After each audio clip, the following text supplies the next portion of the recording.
तो उत्तराखंड न्यायालय ने ये कहा कि जब आपका जीवन ही सार्वजनिक है तो आपका इसमें निजता का कहाँ हनन हुआ है।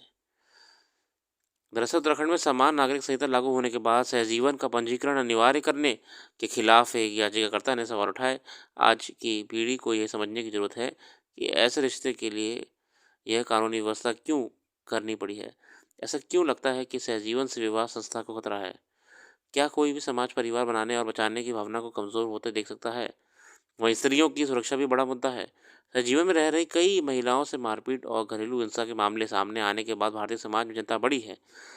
और समाज चिंता इसलिए बढ़ी है, यही भी कारण है कि सहजीवन गलत नहीं है, विदेशों में होता है। पर बात यह है कि जिस तरीके से कुछ लोग इसका दुरुपयोग करते हैं, वायलेंस बढ़ाते हैं, हिंसा बढ़ाते हैं, महिलाओं का सम्मान, उनकी प्रतिष्ठा में ठेस पहुंचाते हैं, तो समाज का ये चलन ना बन जाए, इसलिए समय रहते सहजीवन को कई कानूनों के माध्यम से नियंत्रित करने का प्रयास करा जा रहा है।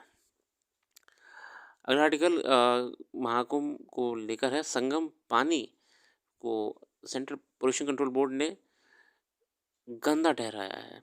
गंदा इसलिए क्योंकि वहाँ पे अभी इतने सारे लोग आके चले गए हैं नहा के कि उसकी जो स्थिति बहुत खराब हो गई है।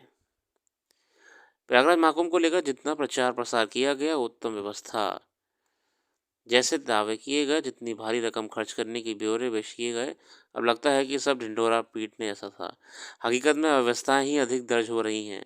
इसमें लोगों के आने जाने, रुकने ठहरने, नहाने वगैरह के दौरान जो दुश्वारियां झेलनी पड़ी, लोगों को घंटों गाड़ियों में कैद होकर सड़कों पर गुजरना पड़ा, रेलों में ठुस ठुस कर जैसे तैसे सफ़र करना पड़ा, भगदड़ में जान भी गई, पंडालों में आग लगने की घटनाएं हुई। इन सब से अलग चिंता की बात यह है कि संगम क्षेत्र में गंगा और यमुना का पानी नहाने लायक ही नहीं है।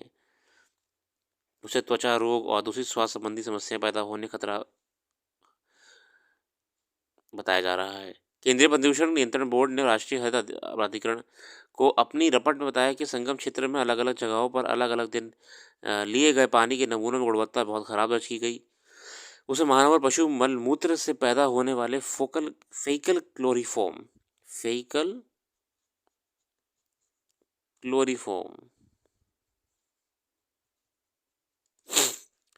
नामक जीवाणु को अत्यधिक मात्रा पाई गई है।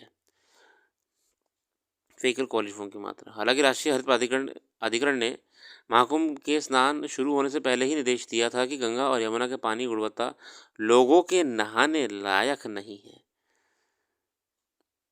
लायक सुनिश्चित होनी चाहिए।